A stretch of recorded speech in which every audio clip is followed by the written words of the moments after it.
Jail से बाहर आए तो क्यों बदला मन? मर्यादा के नाम पे, एक नैतिकता के नाम पे, एक जनता के हाथ में अपनी पूरी की पूरी बागडोर देने के नाम पे अरविंद केजरीवाल ने इस्तीफा दिया है। मर्यादा या अदालत की शर्तों वाली बाधा?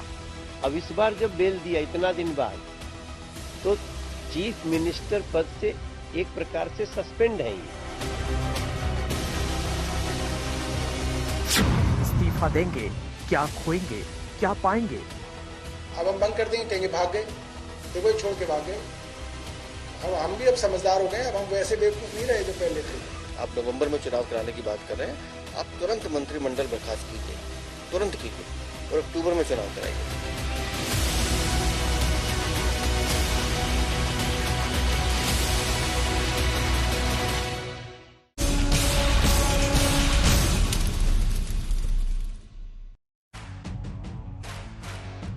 उन्होंने पहले ऐलान किया है कि कल इस्तीफा देंगे। आप समझ गए होंगे अरविंद केजरीवाल के बारे में बातचीत हो रही है। नमस्कार, आप देख रहे हैं हल्ला बोल, आपके साथ मैं हूं अंजना ओम कश्यप। और अगर उन्होंने ये ऐलान किया है कि वो कल इस्तीफा देंगे, तो इस्तीफे के बाद नया मुख्यमंत्री कौन होगा, इस बात पर मंथन जारी है। कल सुबह 11:30 बजे सीएम आवास पर विधायक दल की बैठक होगी। इसमें नए सीएम के नाम पर मुहर लगेगी। पीएसी की बैठक इस वक्त भी मुख्यमंत्री आवास पर चल रही है और उसके बाद कल सुबह 11:30 बजे विधायक दल की बैठक होगी, जिसका जिक्र केजरीवाल ने रविवार वाले अपने भाषण में किया था और कहा था कि विधायक दल की बैठक में नेता चुना जाएगा और वो सीएम बनेगा। उसके बाद शाम के 4:30 बजे केजरीवाल दिल्ली के उपराज्यपाल से मिलेंगे। फिलहाल केजरीवाल के आवास पर पार्टी के पीएसी यानी पॉलिटिकल एडवाइजरी कमेटी की बैठक चल रही है। इससे पहले अरविंद केजरीवाल ने दिल्ली के 4 मंत्रियों से मुलाकात की है। अब सवाल यह कि कौन बनेगा दिल्ली का नया सीएम। 4 मंत्रियों में से किसी को दिल्ली की कमान मिलेगी या फिर कोई और चेहरा होगा।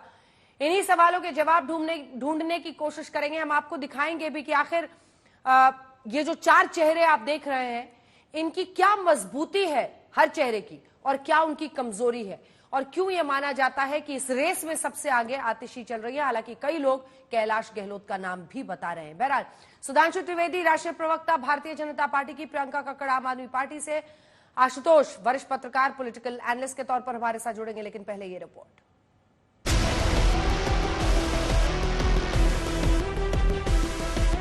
भारत माता की।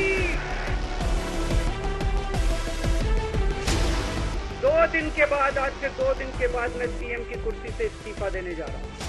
माथापच्ची और मंथन का दौर चल रहा है। इस बात का जवाब ढूंढा जा रहा है कि दिल्ली का नया मुख्यमंत्री कौन होगा, क्योंकि अरविंद केजरीवाल ऐलान कर चुके हैं कि वो मंगलवार को पद छोड़ देंगे। आप सोच रहे होंगे कि मंगलवार ही क्यों।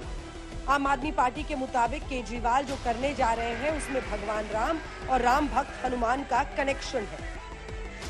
मर्यादा के कारण, परिस्थितियों के कारण राम उस सिंहासन को छोड़ के चले गए और 14 साल के वनवास पे रहे।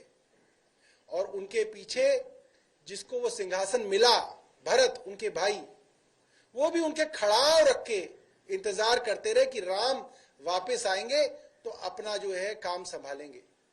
अरविंद केजरीवाल राम नहीं है, राम तो भगवान थे। भगवान राम के भक्त हनुमान और हनुमान के भक्त अरविंद केजरीवाल जी हैं। वो तो राम से तुलना नहीं की जा सकती। मगर जिस मर्यादा के नाम पे सतयुग में भगवान राम ने अपना सिंहासन छोड़ा था, आज ऐसा उदाहरण दिख रहा है कि एक मर्यादा के नाम पे, एक नैतिकता के नाम पे, एक जनता के हाथ में अपनी पूरी की पूरी बागडोर देने के नाम पे अरविंद केजरीवाल ने इस्तीफा दिया है। जितना कंडीशन है उसको देख करके किसी मुख्यमंत्री पद पे बैठा हुआ व्यक्ति शर्म से गड़ जाए, इनको तो शर्म आती नहीं। अब इस बार जब बेल दिया इतना दिन बाद, तो चीफ मिनिस्टर पद से एक प्रकार से सस्पेंड हैं ये। आप फाइल साइन नहीं कर सकते, आप ऑफिस नहीं जा सकते सीएम के, तो फिर काहे का मुख्यमंत्री। केजरीवाल इस्तीफा देने के लिए तैयार हैं। उन्होंने उपराज्यपाल से टाइम मांग लिया, लेकिन सियासी गलियारों में ये सवाल शोर मचा रहा है कि 177 दिनों तक जेल में रहे तो इस्तीफा नहीं दिया, तो अब बाहर आने के बाद इस्तीफा क्यों। एक आदमी वहां पे बैठा था, वो बोला सर मुख्यमंत्री जी ने बहुत अच्छा किया कि जेल में रह के रिजाइन नहीं किया। अगर जेल में रह के रिजाइन करते तो भारतीय जनता पार्टी कहती कि हमारे दबाव में रिजाइन करना पड़ गया। इस देश में संविधान का राज है, कानून का राज है, और संविधान कहता है कि अगर मुख्यमंत्री जेल जाते हैं तो मुख्यमंत्री को इस्तीफा दे देना चाहिए, उन्हीं की पार्टी का कोई दूसरा मुख्यमंत्री बन जाता है ताकि प्रदेश चलता रहे। लेकिन अरविंद केजरीवाल जी के मामले में दिखता है कि उनका अपना ईगो बड़ा है, दिल्ली की समस्या या दिल्ली का दर्द उनके लिए बड़ा नहीं है। जेल से बाहर आने के बाद अरविंद केजरीवाल के इस्तीफे के क्या मायने निकाले जाए? ये सही है कि उन्हें हरियाणा चुनाव में प्रचार करना है, जहां आम आदमी पार्टी ने कांग्रेस की चुनौतियां बढ़ा दी है। तो ये तो सीधे दिखता है ना कि जहां जहां कांग्रेस है वहीं अपने आप को क्रियाशील रखते हैं। तो इनका टारगेट बीजेपी नहीं है, क्योंकि अगर बीजेपी टारगेट होता तो जहां बीजेपी ताकतवर है वहां जाके लड़ते ना। वहां तो केवल कांग्रेस लड़ रही है ना, और तो कोई पार्टी लड़ नहीं रही है। भले लोग हमें वोट देना दें, हम अपनी तरफ से तो क्रियाशील है ना उन राज्यों में। तो क्या हरियाणा में ताकत झोंकने के लिए अरविंद केजरीवाल ने पद छोड़ने का ऐलान किया? शायद नहीं, क्योंकि चुनाव प्रचार तो वो पहले भी सीएम रहते कर चुके हैं। 5 साल पूरे होने से 6 महीने पहले चुनाव आयोग चुनाव करा सकता है। जैसे आप देखेंगे हरियाणा के चुनाव जो है उनका समय पूरे होने से पहले ही जो है चुनाव आयोग करा रहा है। तो हमने ये कहा है कि आप ही करिए। अब हम बंद कर देंगे, कहेंगे भाग गए, देखो ये छोड़ के भाग गए। तो हम भी अब समझदार हो गए, अब हम वैसे बेवकूफ नहीं रहे जो पहले थे। ठीक है, अब इतने नादान नहीं है। हमने आपको बोल दिया, हमने बॉल जो है आपके पाले में डाल दी। सिर्फ एक इवेंट क्रिएट करना था, वो इन्होंने कल कर दिया। और मैं तो फिर अरविंद केजरीवाल को चुनौती देता हूँ। आप नवंबर में चुनाव कराने की बात कर रहे हैं, आप तुरंत मंत्रिमंडल बर्खास्त कीजिए, तुरंत कीजिए, और अक्टूबर में चुनाव कराइए।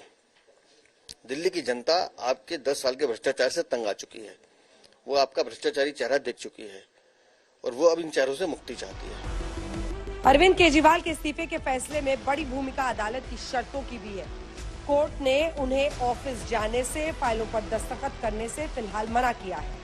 अगर चुनाव वक्त पर भी होते तो कुछ ही महीने बाकी हैं, और ऐसे में सरकार के सामने लोगों के कामकाज को नई धार देने की चुनौती है। शायद पार्टी को लग रहा है कि सीएम बदलने से एक तीर से कई निशाने लगेंगे। आज तक ब्यूरो। सुधांशु त्रिवेदी जी, राष्ट्रीय प्रवक्ता बीजेपी के हमारे साथ जुड़ गए हैं। हमारे साथ प्रियंका कक्कड़ जी जुड़ गई हैं, आम आदमी पार्टी की प्रवक्ता, और आशुतोष जी पॉलिटिकल एनालिस्ट के तौर पर जुड़ गए हैं। हालांकि मुझे पता है कि प्रियंका कक्कड़ जी भी बोलेंगी कि अभी विधायक दल का इंतजार कीजिए, लेकिन जो ये 4 संभावित नाम है वो जल्दी जल्दी आपको दिखा देते हैं। सबकी कमजोरी और सबकी मजबूती क्या है? सबसे ज्यादा माना जा रहा है कि रेस में आगे हैं आतिशी। तो आतिशी की वजह क्या है? मजबूती में उनका जो प्रशासनिक अनुभव है, सबसे ज्यादा मंत्रालय वो फिलहाल सरकार में संभाल रही है। इसी के साथ साथ महिला चेहरे के तौर पर आप देखिए तो वो उनका सामना आता है चेहरा। केजरीवाल ने झंडा फहराने के लिए किसका नाम दिया था? आतिशी का दिया था। केजरीवाल की भरोसेमंद इसी वजह से बताई जा रही है। सबसे ज्यादा मंत्रालय उनके पास है, ये भी भरोसा दिखाता है। इसी के साथ साथ अगर आपको पता हो तो इनके नाम पर जो घर अलॉटेड है मनीष सिसोदिया वाला, उसमें मनीष सिसोदिया रह रहे हैं। तो कुल मिलाकर पार्टी के जो बड़े नेता हैं उनके साथ जो इनका एक वर्किंग रिलेशनशिप है वो अच्छा है। कमजोरी में पार्टी में इनसे सीनियर नेता कई सारे हैं, कई सारे नेताओं को कम उम्र की मंत्री बनी। हालांकि अभी जाकर इनको मंत्री बनाया गया जब मनीष सिसोदिया ने इस्तीफा दिया उसके बाद, लेकिन उम्र कम है। ऐसे में कई सारे वरिष्ठ नेता जो पार्टी के हैं वो पता नहीं उनको स्वीकारेंगे नहीं स्वीकारेंगे। दूसरी कमजोरी, बतौर जल मंत्री कई सवाल इन पर उठे थे। कई इलाकों में पानी की कमी, पार्टी में बतौर सीएम की स्वीकार्यता होगी। अब कैलाश गहलोत पर आते हैं। कई लोग मान रहे हैं कि इनका नाम आ सकता है। जाट बहुल ग्रामीण इलाकों में इनकी पकड़ है। परिवहन घोटाले के आरोप हालांकि लगे, वो कमजोरी है। बाहरी दिल्ली में भी फायदा संभव है, ज्यादा प्रशासनिक अनुभव इनके पास नहीं है। पार्टी के वरिष्ठ नेता हैं कैलाश गहलोत, ज्यादा प्रशासनिक अनुभव नहीं होना उनकी कमजोरी मानी जा सकती है। अब जो अगला हरियाणा चुनाव में भी एक संदेश होगा अगर हरियाणा में नजर है आम आदमी पार्टी की तो। और अब जल्दी से आपको गोपाल राय के बारे में बता देते हैं। गोपाल राय और सौरभ भारद्वाज, ये 2 नाम भी चल रहे हैं।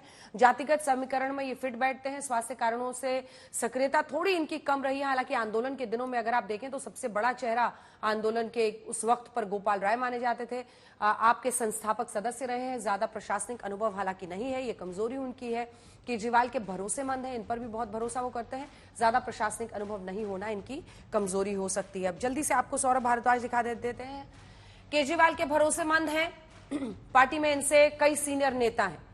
ये खुद अपनी नौकरी छोड़कर आए थे आम आदमी पार्टी में, लेकिन क्या वो रंग लाएगा? क्योंकि बहुत सारे ऐसे लोग हैं ना जो संस्थापक सदस्य रहे हैं, जो वरिष्ठ नेता हैं, इनसे नेताओं की में स्वीकार्यता एक बड़ी चुनौती इनके लिए रहेगी, हालात को संभालने का जो अनुभव है। कई अहम मंत्रालय ये भी इस वक्त संभाल रहे हैं। आइए सवालों की शुरुआत करते हैं। सबसे पहला सवाल आज आपसे है मेरा, सुधांशु त्रिवेदी जी।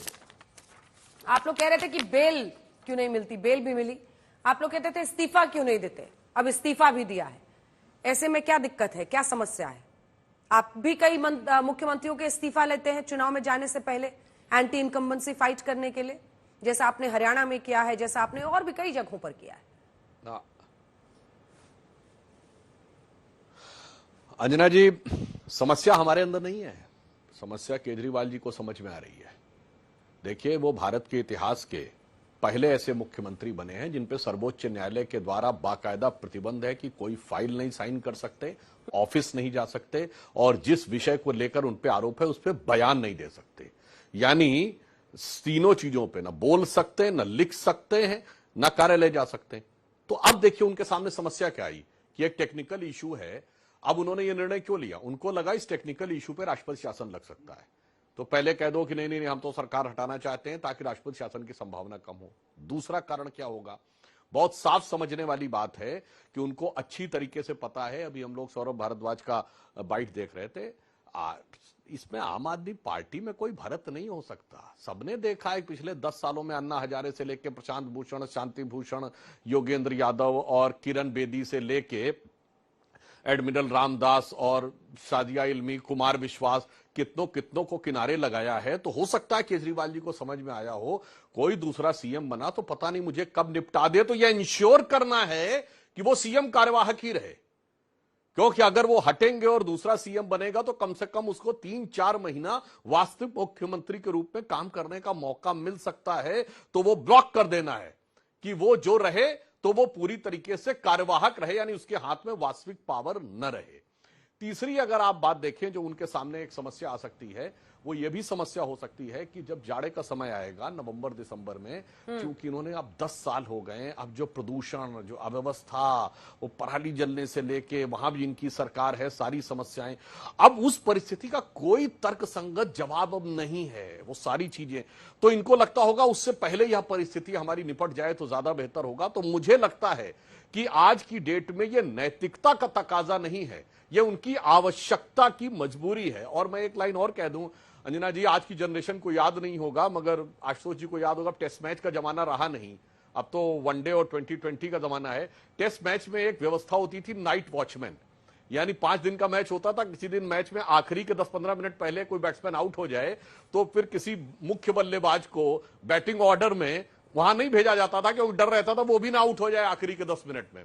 तो किसी मतलब दोयम दर्जे के स्टॉप गैप अरेंजमेंट बैट्समैन को भेज दिया जाता था। उसका काम सिर्फ होता था भाई तू टेकता रहे, वो 10-15 मिनट काट दे जब तक उस दिन का खेल खत्म हो। तो इस समय एक प्रकार से अपना नाइट वॉचमैन ढूंढ रहे हैं जो टेस्ट क्रिकेट के जमाने में हुआ करता। इस आरोप में तो प्रियंका जी दम है। हाई कमांड कल्चर की एक नई परिभाषा आम आदमी पार्टी लिख रही है। मुख्यमंत्री अरविंद केजरीवाल कहते हैं कि 2 दिन बाद हम चुनेंगे, विधायक दल की बैठक में नया सीएम बनेगा और जनता की अदालत से जीत कराएंगे और फिर मैं सीएम बनूंगा। मतलब एक आपको डमी सीएम चाहिए दिल्ली के लिए कुछ महीनों के लिए। ये किस तरह का हाई कमांड कल्चर है? अंजना जी, सभी को नमस्ते। Anjana ji, let us not tag anything into labels. पहले तो मैं सबसे पहले सुधांशु जी की बात का खंडन करना चाहूंगी।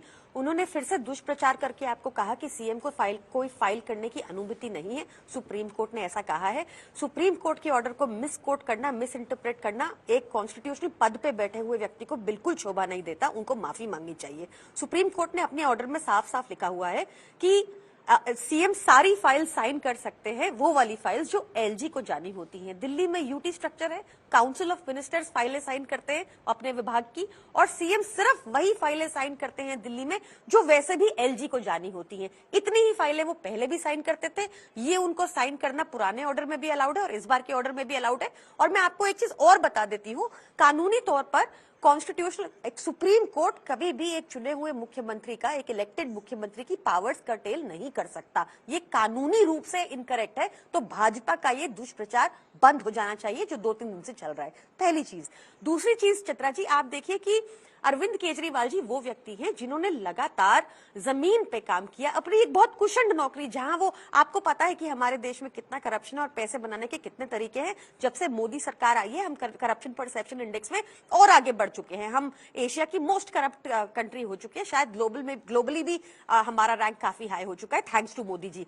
तो करप्शन, वो ऐसी नौकरी छोड़ के आए जहां पैसे बनाने का जरिया था। एक कुशल नौकरी छोड़ के उन्होंने दिल्ली की झुग्गियों में काम किया, वहां पे लोगों की समस्याओं को समझा और देखा कि सबसे पहले मूलभूत सुविधाओं का सोल्यूशन होना चाहिए लोगों के लिए, तभी वो अपना लाइफस्टाइल ऊपर कर पाएंगे, जिस वजह से उन्होंने फ्री बिजली दी। अंजना जी, आपको मैं बहुत क्लियरली बताती हूँ कि कोई भी सरकार अगर ईमानदार होगी तभी वो ऐसी फ्री बिजली, फ्री शिक्षा, फ्री महिलाओं का को तो बस जवाब यात्रा, दिया ही फ्री नहीं बुजुर्गों को आपने। तीर्थ यात्रा, प्रियंका उच्च जी, स्तम की स्तर मेरे की। सवाल का जवाब नहीं दिया आपने। आ रही हूँ ना, हाँ। आ रही हूँ। इसका कॉन्टेक्स्ट समझाना जरूरी है। ठीक। कॉन्टेक्स्ट समझाना जरूरी है।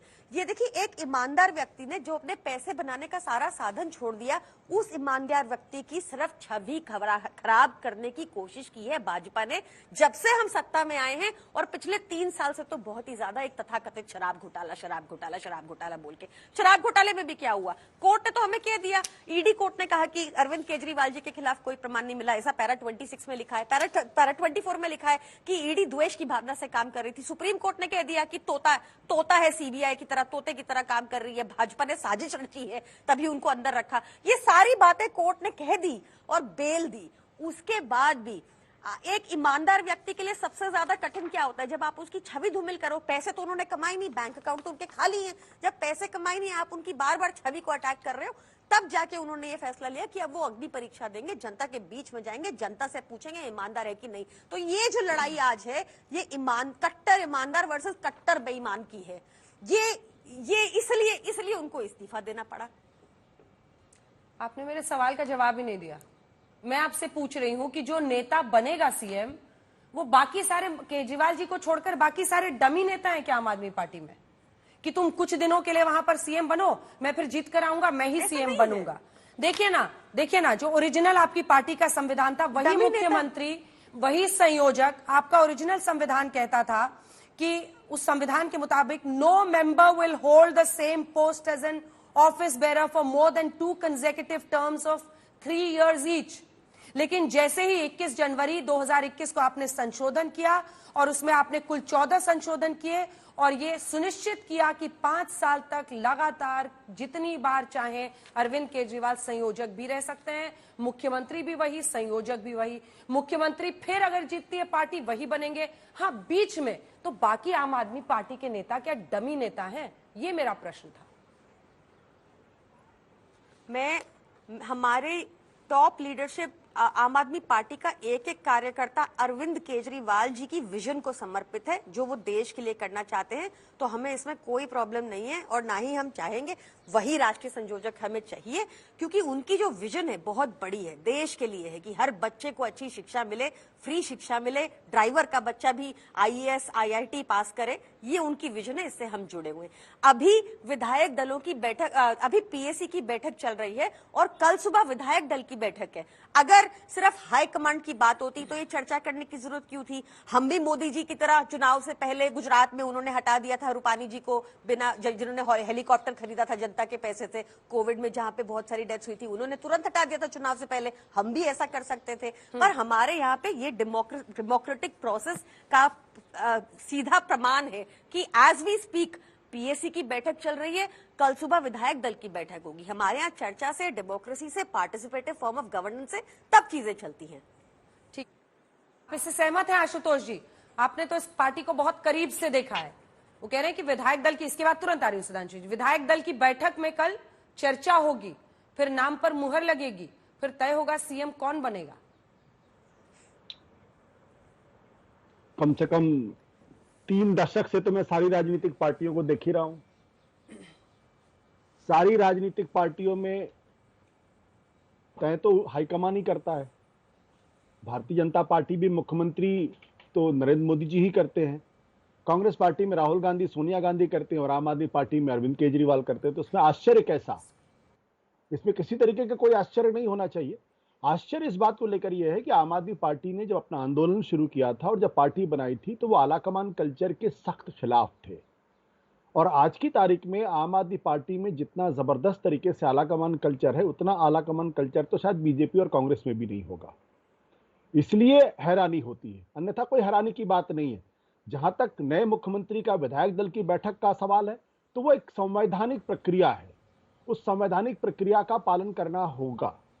लेकिन एक बात और भी मैं स्पष्ट कर दूं, वो ये कि जो संवैधानिक प्रक्रिया है वह संविधान में कहीं लिखा हुआ नहीं है, क्योंकि राजनीतिक पार्टी का लेजिस्लेचर पार्टी का नेता चुना जाना है संविधान में कहीं वर्णित नहीं है। संविधान में बल्कि राजनीतिक पार्टी शब्द का जो पार्टी शब्द जो आता है वो पहली बार एंटी डिफेक्शन लॉ के समय में पहली बार संविधान में पार्टी शब्द आता है।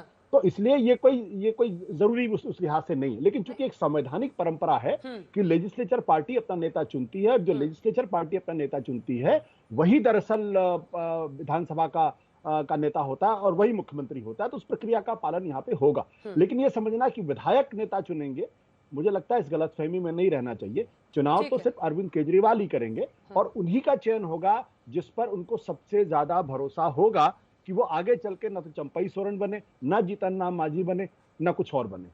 चलिए ठीक है, मैं लौटूंगी इस सवाल पर और बहुत सारे। लेकिन सुधांशु जी, आपके पास कौन है? सवाल है कि आप केजरीवाल को बार बार चुनौती देते हैं, केजरीवाल बेल नहीं मिल रही है, केजरीवाल दागदार है, इस्तीफा दे। आपके पास कौन सा नेता है जो सामने मुकाबले में होगा? सुषमा स्वराज के बाद तो ऐसा कोई नेता, आप कभी किरण बेदी जी को सामने खड़ा कर देते हैं, कभी कोई और चेहरा ले आते हैं। डॉक्टर हर्षवर्धन जो आपके बड़े नेता थे दिल्ली के, उनको आपने केंद्र में कर दिया, साइडलाइन कर दिया एकदम। आपकी क्या स्ट्रैटेजी है सर? बीजेपी की क्या स्ट्रैटेजी है? कौन सा चेहरा है जो चैलेंज करेगा विधानसभा चुनाव में?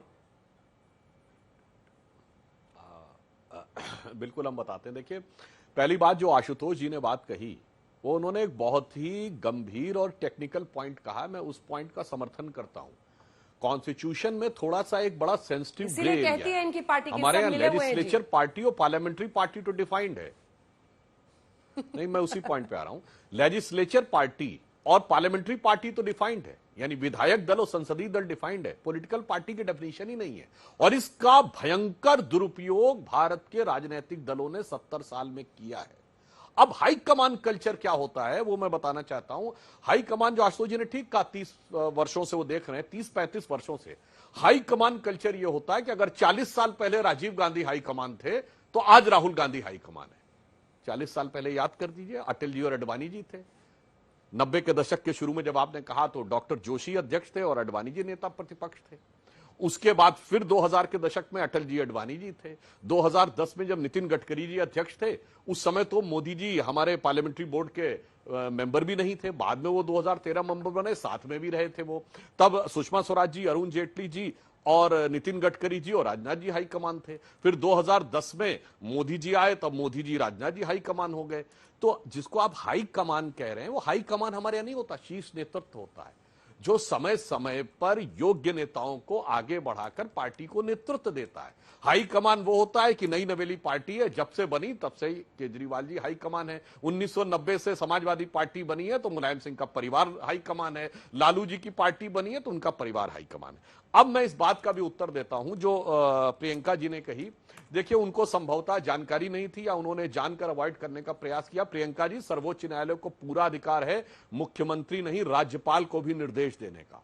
मैं कोट करके कह रहा हूं, 1994 SR बोम्मई केस, जब बहुमत सिद्ध करने की बात आई, सर्वोच्च न्यायालय ने सीधा निर्देश दिया कि राज्यपाल नहीं तय करेंगे किसको बहुमत है, सदन के पटल पर ही निर्णय लेना होगा। और SR बोम्मई केस में लिखा है किसकी मेजॉरिटी है या नहीं, ये किसी व्यक्ति की निजी राय का विषय नहीं हो सकता, चाहे वो गवर्नर या प्रेसिडेंट ही क्यों ना हो। अब आइए मैं दूसरा उदाहरण देता हूं।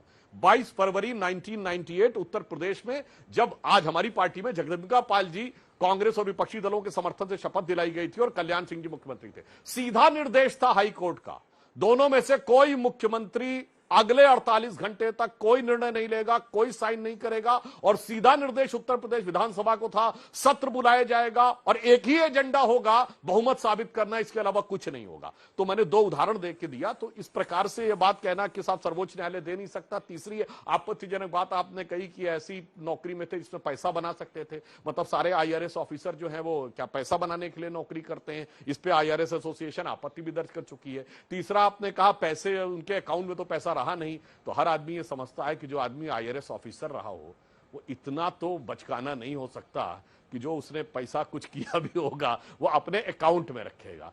तो कोई अपने अकाउंट में नहीं है, यह बात उचित नहीं लगती। और मैं तीसरा पॉइंट कहना चाहता हूं, जो आज अरविंद केजरीवाल जी कह रहे हैं कि मेरे विरुद्ध यह षड्यंत्र है, मैं अंजना जी कहता हूं जाके देखिए, उस जमाने में इलेक्ट्रॉनिक मीडिया नहीं था। एग्जैक्टली यही वाक्य इसी भाव भंगिमा में लालू प्रसाद यादव कहते थे मेरे खिलाफ षड्यंत्र है। एग्जैक्टली यही जयललिता कहती थी मेरे बारे में मेरे खिलाफ षड्यंत्र है।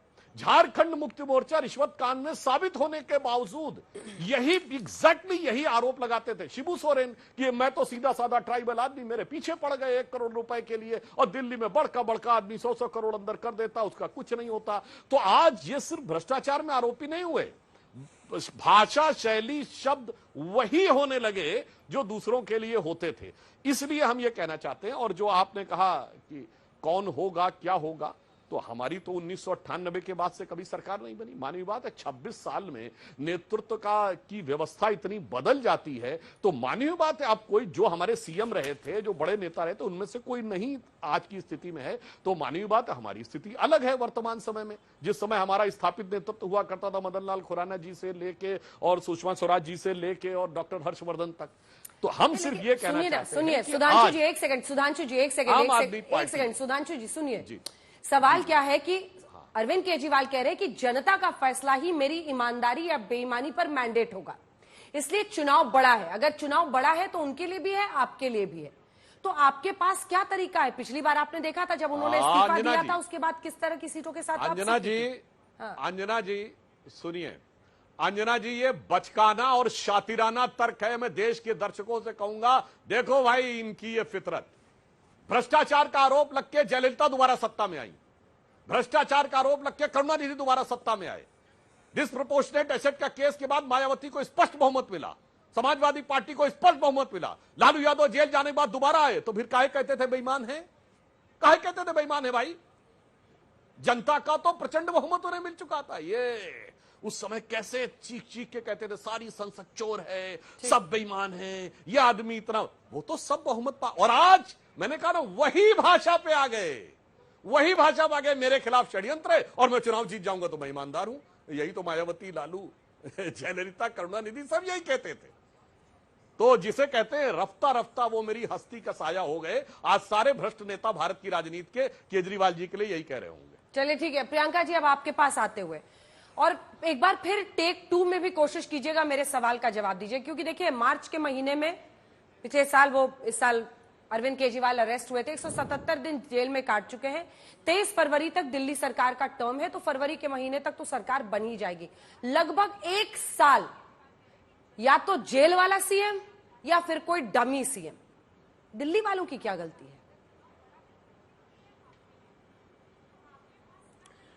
अंजना जी, मैं आपको आश्वस्त करती हूं कि दिल्ली वालों के लिए अरविंद केजरीवाल जी और आम आदमी पार्टी की सरकार हमेशा खड़ी रही थी और खड़ी रही है। दिल्ली वालों का कोई काम नहीं रुकेगा।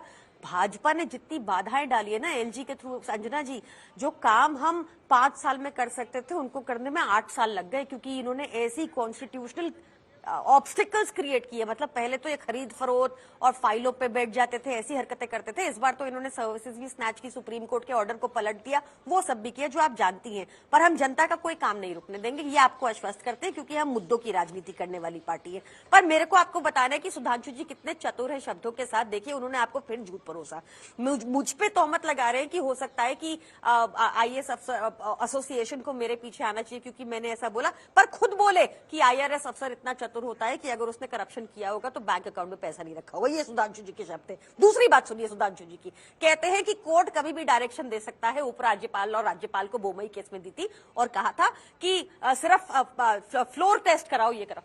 देखिए उस टाइम पे कॉन्स्टिट्यूशनल की प्रोविजन इंटरप्रेट की थी सुप्रीम कोर्ट ने, ये नहीं कहा था। और ये मैं बहुत अथॉरिटी से, बड़ी जिम्मेदारी से कहती हूं कि सुप्रीम कोर्ट ये कह ही नहीं सकता कि एक चुने हुए मुख्यमंत्री को फाइलें साइन करना अलाउड नहीं है या अपना काम करना अलाउड नहीं है। इनफैक्ट इसमें जो कंडीशंस, पुरानी कंडीशंस रिवाइव भी हुई, उसमें भी एक जस्टिस भूयन ने अपनी आपत्ति दर्ज कराई कि ये कंडीशंस गलत है। पर जो गलत कंडीशंस भी उन्होंने कही, उसमें भी एक कंडीशन ये है कि एलजी को फाइल जो जाएंगी उस पे मुख्यमंत्री साइन कर सकते हैं, और दिल्ली में हमारे मुख्यमंत्री उन्हीं फाइलों पे साइन करते हैं जो एलजी को जाती है। तीसरी चीज, इन्होंने जो जाने पर रोक लगा दी है ना प्रियंका जी, प्रियंका जी, इसी ऑर्डर में, ये ऑर्डर मेरे पास भी है, नहीं वो सीएम ऑफिस, मीटिंग, हाँ सीएम ऑफिस भी जाने से मना कर दिया है, दिल्ली सेक्रेटेरिएट भी जाने से मना कर दिया है। अरे ये कोई बड़ी बात नहीं, घर पे हो रही है ना मीटिंग, वो छोड़िए। अंजना जी सबसे इंपॉर्टेंट बात सुनिए, ये कह रहे हैं कि बाकी नेता की तरह हम भी कह रहे हैं कि षड्यंत्र कर दिया, इन्होंने भी कहा था षड्यंत्र कर दिया। हम तो कह ही रहे थे सर, क्योंकि हमें सच पता है। सुप्रीम कोर्ट ने कहा कि आपके तोते ने काम किया, आपकी साजिश थी कि जब ईडी केस में बेल मिल गई तो सीबीआई द्वारा अरेस्ट कराया, जो केस 2 साल से चल रहा था पहले। आपने साजिश की है, आपने अपने कार्यालय में ये पूरा घोटाला लिखा जहां पे आपको 54 की रिकवरी नहीं हुई, जहां पे पीएम मोदी बोले कुछ नहीं मिला, आपने हम पे तोहमत लगाई। यही वजह है कि जब आप एक ईमानदार इंसान पे, आपने जो नाम गिनाए ना सर, उनमें से किसी में ऐसी हिम्मत नहीं थी कि वो इस्तीफा दे दे जब उनके ऊपर ऐसी तोहमत लगाई जाए और जनता के बीच में गए जाए और बोले कि अगर मैं ईमानदार हूं तो मुझे वोट दो। आप मुझे देश में एक मुख्यमंत्री बताइए जिन्होंने ऐसा किया हो। क्योंकि हम ईमानदार है और कट्टर ईमानदार थे, हैं और रहेंगे, इसलिए हम में ये हिम्मत है। सुधांशु जी अब आप शब्द मत घुमाइएगा दोबारा, आपके सारे झूठ मैं यहाँ पे बता दूंगी। सुधांशु जी छोटा सा रिएक्शन, फिर आशुतोष जी आ रही है। वैसे कल से ये वाली लाइन, आशुतोष जी ये वाली लाइन, जितने प्रवक्ता आ रहे हैं वो सारे यही लाइन बोलते हैं। मैं बोलूं या पहले सुधांशु जी जवाब दे दे, उसके बाद आ रही है। देखिए हाँ। देखिए सुप्रीम कोर्ट का के मैंने जजमेंट्स कोट किए प्रियंका जी को, कोई बात मैंने हवा में नहीं बोली और कैटेगोरिकल जजमेंट। तो दूसरा मैं कह दूं, इन्होंने कहा कोई मुख्यमंत्री बताइए, तो याद करिए जिस समय जयललिता को जेल भेजा गया था तो पनीर सेल्वम बने थे और वो बगल की कुर्सी पे बैठते थे और जेब में जयललिता की फोटो रख के, इनको पता होगा आशुतोष जी को, और इतना हनक थी कि जयललिता का फोन आता था तो मंत्री लोग खड़े होकर बात करते थे। उन्होंने कहा देखो हम जीत के आएंगे, आए थे। फिर करुणानिधि भी ऐसे ही आए थे। मायावती ने ये आरोप लगाया था कि मेरे खिलाफ ये षड्यंत्र हुआ है, और 2007 में स्पष्ट बहुमत के साथ जीत के आई थी। कुछ नया नहीं कर रहे हैं, वही कर रहे हैं जो पहले उन्होंने किया था। इसे कहते हैं राजयोग के साथ राजरोग आता है, राजयोग के साथ राजरोग भी आता है, और वो रोग इतनी जल्दी आ जाएगा आम आदमी पार्टी को, मुझे लगता है इस पे आशुतोष जी ज्यादा बेहतर बता पाएंगे, क्योंकि उन्होंने उस रोग के संक्रमण को बहुत निकटता से देखा होगा प्रारंभिक स्थिति में। उस संक्रमण पे बोलने से बहुत हिचकिचाते हैं आशुतोष जी, बहुत संभल के बोलते हैं। बीजेपी के खिलाफ जब मूड में रहते हैं तो अच्छे आक्रामक दिखते हैं, लेकिन इधर बड़ा मुस्कुरा के बोलते हैं। कहते हैं मेरी पहली मोहब्बत है, वो मोहब्बत छूटती नहीं है, और वो तो टोपी बहुत पहले ही पहन लिए थे आम आदमी पार्टी का, अन्ना आंदोलन का। आशुतोष जी मैं आपसे एक बहुत गंभीर सवाल कर रही हूँ, क्योंकि इस पर चर्चा हर जगह हो रही है, बहुत सारे एडिटोरियल्स भी लिखे जा रहे हैं। क्या लोकतंत्र में चुनावों में जीत, जैसा हम बीजेपी भी दम भरती है कि यूपी में हमने इतनी सीटें हासिल की ना विधानसभा में, क्या लोकतंत्र में जनता की अदालत में वोट के जरिए मिली जीत आपको अपराध के आरोप से मुक्त कर देगी? अंजना जी आपके सवाल का जवाब मैं जरूर दूंगा, लेकिन उसके पहले जो एक संवैधानिक सवाल है जिसको उठाया सुधांशु जी ने, बहुत ही काबिल आदमी, मैं उनका बहुत सम्मान करता हूं, लेकिन कभी कभी ना वो थोड़ा सा किनारे से बैटिंग करते हुए चले जाते हैं। मैं जो जस्टिस भुइयां का जो जजमेंट है उसके पेज नंबर 31 पैराग्राफ नंबर 43 वो पढ़ देता हूं, बहुत स्पष्ट है। दो I have serious reservation on clauses B and C which debars the applicant from entering the office of the chief minister and the Delhi secretariat as well as from signing files having regard to judicial discipline। यानी justice Bhuiyan ने साफ तौर पे कहा है कि जिस तरीके से पिछली बेंच ने उनके मुख्यमंत्री के ऑफिस जाने में और साइन करने पे जो प्रतिबंध लगाया है उस पर मेरी गंभीर आपत्ति, लेकिन चूंकि मैं जुडिशियल डिसिप्लिन से बंधा हुआ हूं इसलिए उस पर कोई बात नहीं करूंगा। यहां पे जो सवाल है जिसका भी अरुणाचल प्रदेश का जिक्र किया, दरअसल वहां के गवर्नर ने अपनी संवैधानिक मर्यादा का उल्लंघन किया था उन्होंने बिना चीफ मिनिस्टर के एड एंड एडवाइस के विधानसभा बुलाने का काम किया था और उस वक्त सुप्रीम कोर्ट ने स्पष्ट तौर पे कहा था कि ये गवर्नर का काम नहीं है कि पेटी पॉलिटिक्स में और पार्टी अफेयर्स में वो दखल दे। गवर्नर का काम सिर्फ इतना है कि अगर कोई मुख्यमंत्री ये कहता है कि आपको विधानसभा बुलानी है तो कृपया आप बुला लीजिए, अन्यथा आप उस राजनीति का हिस्सा मत बनिए। इसलिए वो सुधांशु जी ने थोड़ा सा मिसकोट किया, उसको करेक्ट करना है। यहाँ पे बड़ा सवाल संविधान का क्या है।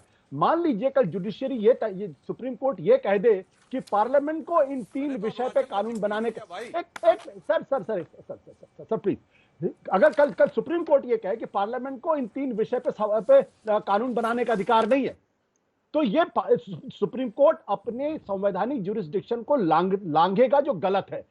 सुप्रीम कोर्ट ने अरविंद केजरीवाल को ईडी के मामले में जो प्रतिबंध लगाए थे, उन्होंने अपनी जुडिशियल जो लक्ष्मण रेखा है उसका उल्लंघन किया था। उन्होंने संविधान पे बैठे हुए व्यक्ति के अधिकारों में कर्टेल किया था, जो उनके अधिकार में नहीं आता है। क्योंकि कल पार्लियामेंट अगर ये कानून बना दे कि जुडिशरी इन 3 मामलों में फैसले नहीं कर सकती, जुडिशरी कैसे रिएक्ट करेगी? तो यहां पे बहुत गंभीर संवैधानिक सवाल है कि क्या सुप्रीम कोर्ट अपने किसी फैसले में किसी एग्जीक्यूटिव या पार्लियामेंट के संविधान में दिए गए अधिकारों को कर्टेल कर सकती या नहीं कर सकती? आप उनको बेल दे सकते हैं 3 ग्राउंड पे, साक्ष्यों को मिटाना, फ्लाइट रिस्क और साथ ही साथ ये बड़ी खबर इस वक्त आ रही है, आपको बता दें आम आदमी पार्टी की पीएसी की जो बैठक चल रही थी वो बैठक खत्म हो गई है। सीएम आवास पर ये बैठक चल रही थी। जैसे ही इस बैठक से जुड़ी हुई कोई खबर निकल कर आती है, हम फौरन आप इसका रुख करेंगे, क्योंकि अब कल विधायक दल की बैठक में सुबह 11:30 बजे नाम तय होना है। 4:30 बजे जाकर इस्तीफा देंगे। एलजी से वक्त लिया है केजरीवाल ने और उसके बाद कुछ होगा। कुछ खबर इस पर आती है तो उसका रुख करेंगे। आशुतोष जी, आपने पूरी कहानी समझा दी, जुडिशरी को भी बता दिया कि वो कहां दखल कर सकते हैं, नहीं कर सकते हैं। दूसरी तरफ मुख्यमंत्री पर भी तो प्रश्न उठते हैं ना कि आप क्या ऐसे आरोपों के वक्त जेल में जाने के बाद मुख्यमंत्री का काम कर, क्योंकि आप ही बैठकर रोज समझाते थे 6 बजे कि संविधान की धज्जियां उड़ा रहे हैं, तो कौन कौन संविधान की धज्जियां उड़ा रही है, ये उड़ा रहे? एक सेकंड सर, उस पर हम लोग अनंत डिस्कशन कर चुके हैं। मेरा प्रश्न आपसे यह है कि क्या फॉरवर्ड लुकिंग, और वो ये है कि अगर वो जीतते हैं तो क्या अपराध का दाग धुल जाएगा? बिल्कुल नहीं। आरोप का, अपराध का नहीं, अपराध के आरोप का अभी फैसला नहीं आया। कह दीजिए इस क्योंकि देश फरवरी तक तो फैसला आने के आसार बहुत कम है। इस देश के अंदर किसी भी आरोपी को या अपराधी को आरोप मुक्त करना, गुनहगार साबित करना, बेगुनाह साबित करने का काम सिर्फ और सिर्फ अदालत का है। जनता की अदालत में आप चुनाव जीत कर आते हैं। ऐसे न जाने कितने अपराधी हैं जो चुनाव जीतकर लोकसभा के सदस्य बनते हैं और विधानसभा के सदस्य बनते हैं। इसके चुनाव जीतने का मतलब यह नहीं है कि आप अपराधी नहीं हैं या आपने अपराध नहीं किया है। गुनाह बेगुनाह साबित करने का काम सिर्फ अदालत का है। इसलिए आम आदमी पार्टी का जो ये फैसला है, ये दरअसल किसी स्टंट, किसी ड्रामा, किसी थिएटर से ज्यादा कुछ नहीं है, इमोशनल कार्ड खेलने जैसा, इसके अलावा कुछ नहीं। और सारी राजनीतिक पार्टियां और नेता इसी तरीके के कार्ड खेलती हैं। ठीक है, स्टंट, ड्रामा, थिएटर, वो इसे बुला रहे हैं प्रियंका जी। लेकिन मैं आपको बस 4 जून तक पीछे ले जाना चाहती हूँ। देखिए, उस वक्त आप लोगों ने बाकायदा 4 जून नहीं, माफ कीजिएगा, मार्च के महीने में, जिसके बाद हुआ कि जेल से मुख्यमंत्री को अपना काम करना चाहिए या इस्तीफा देना चाहिए। आप लोगों ने दावा किया था ना कि आपने दिल्ली में रेफरेंडम किया है, लोगों की राय ली है, लोगों ने कहा कि मुख्यमंत्री सीएम बने रहे। उन्हीं लोगों के पास वो लोकसभा में गए, कहा अगर आपने मेरे लिए वोट दिया, सिर्फ आप ही मुझे जेल जाने से बचा सकते हैं, मेरे लिए वोट दीजिए। नहीं मिला, 7 सीट आप हार गए। देख लीजिए आपको जो वोट परसेंटेज रहा है 2024 के नतीजे में, वो भी मैंने रखा है, जहां आपको 24 के करीब था, 54% बीजेपी को, 19% कांग्रेस को। सवाल है कि जनता ने तो आपको नकार दिया उस वक्त, तब आपकी मोरालिटी कहां जाती है? और कैसे आप, मतलब एक बार आप कहते हैं रेफरेंडम लोगों ने से किया, उन्होंने कहा सीएम बने रहो, अब आप कह रहे हैं कि हम उनके फैसले के बाद जाएंगे। कुछ समझ नहीं आ रहा मामला। देखिए, इसमें आपने 2 क्वेश्चन पूछ लिया अंजना जी। पहले तो मैं आपको ये बताती हूँ कि उस टाइम सरकार जेल से चलाना क्यों जरूरी था, क्योंकि भाजपा ने हर संभव प्रयास किया कि आम आदमी पार्टी को कैसे भी तोड़ दें। उन्होंने हमारे खिलाफ ऑपरेशन लोटस तैयार, पूरा उन्होंने ट्राई किया। हमने कंप्लेंट्स भी डाली, कुछ हुई नहीं इन्वेस्टिगेशन, वो तो भाजपा ही बता पाएंगे क्यों नहीं हुई। इन्होंने हमारे ऊपर ईडी सीबीआई छोड़ दिया। आपको पता है जब से आम आदमी पार्टी बनी कभी करीब 272 केसेस हम पे हो चुके हैं, जिनमें से 230 में हम अक्विट हो चुके हैं, बाकी धीरे धीरे जैसे बढ़ते जाएगा वो भी अक्विट हो जाएंगे। ये सब प्रयास करने के बाद इन्होंने वोट चोरी भी ट्राई की, वो भी नहीं चला। जब ये सब फेल हो गया तो इनकी मंशा थी कि किसी भी तरीके, शुरू से मंशा थी आम आदमी पार्टी को क्रश करो, खत्म करो। आपको पता है कि मोदी जी अरविंद केजरीवाल से डरते हैं, अगर किसी से डरते हैं तो अरविंद केजरीवाल की पार्टी को खत्म करना है। इसलिए उस टाइम पे अगर रिजाइन कर देते तो एक मॉडल सेट हो जाता कि वो हर जगह अपनी ऑपोजिशन स्टेट्स में जाते, उनको जेल में डालते, पीएमएलए के कड़े कड़े कानून लगा देते, भाजपाइयों से बयान दिलवा देते, भाजपाई कह देते कि हाँ भाई पैसा दिया, पैसा देने की बात हुई, पैसे कभी मिलते नहीं, वो जेल के अंदर होते, उनको रिजाइन करना पड़ता। तो वो मॉडल हमने रोक दिया, इसलिए रिजाइन नहीं किया। दूसरी चीज, दिल्ली में आप देखिए पीछे बीते कई सालों से लोकसभा और विधानसभा का बहुत अलग पैटर्न रहा है। इस बार भी एक नया मॉडल था, अलायंस का मॉडल था, हम जनता के बीच में गए।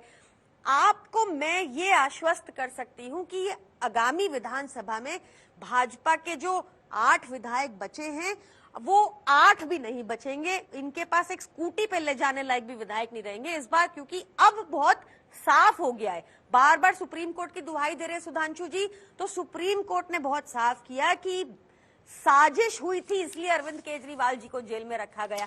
सीबीआई ने साजिशन अरविंद केजरीवाल जी को जेल में रखा, ईडी की बेल मिलने के बाद भी बाहर नहीं निकलने दिया, साजिशन गिरफ्तारी हुई, केज्ड पैरेट है सीबीआई। अब ये वाली बातें भी जनता के सामने है कि कौन सी एक सरकार है जो लगातार मूलभूत सुविधाएं प्रोवाइड करती है। देश की राजधानी होने के बावजूद दिल्ली में सबसे कम महंगाई है, सबसे हाईएस्ट प्रति व्यक्ति आय है। ये किसने करके दिखाया? दिल्ली की जनता ये जानती है। और अब हमें ना भाजपा से सर्टिफिकेट नहीं चाहिए, कोर्ट ने तो सर्टिफिकेट सीबीआई ईडी को दे ही दिया है, बार बार दिया है, सबने देखा है। अब हमें सर्टिफिकेट चाहिए जनता से। अगर जनता चाहेगी तभी मुख्यमंत्री चौथी बार मुख्यमंत्री बनकर आएंगे दिल्ली में, तभी वो उस कुर्सी पे बैठेंगे। कुछ देर में अभी वहां पर मुझे लगता है कि प्रेस को संबोधित किया जाएगा। पीएसी की बैठक खत्म हुई है। जल्दी से सुधांशु जी इसका जवाब दे दीजिए। देखिए, जमानत तो जो दोषी करार दिए जाते हैं उसके बाद भी जमानत मिलती है सुधांशु जी, चाहे वो ओम प्रकाश चौटाला हो, लालू प्रसाद यादव हो, जमानत बहुत सारे। देखिए, मैं कहना चाहता हूँ, सवाल तो ये कि कोर्ट का फैसला ही तय करेगा, सुनना पड़ेगा पीएसी। ये साइड थोड़ा पीछे। अरे भाई फिर आगे पहुंच गया तो यार आगे मत आओ भाई, कैमरा लेके आगे मत आना। आ जाइए। अरे छोड़, सर बोलिए सर। चलो सर, रास्ता छोड़ दीजिए सर, शुरू कर दो,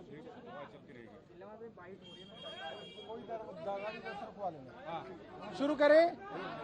गाड़ी रोक देना उधर से। जैसा कि आप में से कई लोगों को जानकारी होगी कि कल मुख्यमंत्री जी ने ऐलान किया था कि कल मंगलवार को वे अपना इस्तीफा मुख्यमंत्री के पद से देंगे। आज उन्होंने एलजी साहब से इस्तीफा देने के लिए समय मांगा है और कल शाम का समय उन्हें मिला है। लिहाजा आज इस घटनाक्रम के ऊपर मुख्यमंत्री अरविंद केजरीवाल जी ने, जो कि आम आदमी पार्टी के राष्ट्रीय अध्यक्ष भी हैं, उन्होंने पीएसी यानी कि पॉलिटिकल अफेयर्स कमेटी की मीटिंग बुलाई थी, जिसमें पार्टी के वरिष्ठ नेता और मौजूदा कैबिनेट के सभी मंत्रीगण मौजूद थे। मुख्यमंत्री अरविंद केजरीवाल जी ने सभी वहां पे मौजूद नेताओं और मंत्रियों से 1 to 1 नए मुख्यमंत्री के विषय में चर्चा की, उनसे फीडबैक लिया और कल विधायक दल की मीटिंग होगी और इस चर्चा को दूसरे चरण में कल विधायकों के साथ मुख्यमंत्री ले जाएंगे। आप सबका बहुत बहुत धन्यवाद। क्या ये मंत्रियों से 1 to 1 चर्चा की या सभी पीएसी मेंबर से? सभी पीएसी मेंबर्स और मंत्रीगण जो मौजूद थे, हर एक से मुख्यमंत्री जी ने 1 to 1 चर्चा की है। तो क्या आकलन है आप लोगों का? कौन आप लोगों को लग रहा है कि बेहतर उम्मीदवार हो सकेगा? आप लोगों की क्या आकलन के पीछे? क्योंकि 1-to-1 मीटिंग हुई है, इसलिए किसी को भी दूसरे के आकलन का कोई अंदाजा नहीं है। हर एक को सिर्फ अपना ही आकलन मालूम है, इसलिए नामों के ऊपर कोई भी बात जो है वो मात्र स्पेकुलेशन होगी। इसको आराम से लेके जाना होगा, ठीक है? पॉलिटिकल अफेयर्स कमेटी की बैठक के बाद सौरभ भारद्वाज मंत्री दिल्ली सरकार ये जानकारी देते हुए कि पीएसी में जो सदस्य मौजूद थे उन सभी नेताओं से 1-to-1 फीडबैक लिया है अरविंद केजरीवाल ने, यानी उनसे एक एक कर मुलाकात की है। तो किस नाम पर चर्चा, सबने किसका नाम प्रपोज किया, किसमें ज्यादा मजबूती देखी, इस बारे में उन्होंने कहा कि नाम पर चर्चा फिलहाल करना स्पेकुलेशन होगा। इस खबर पर हमारी नजर रहेगी, आप देखते रहिए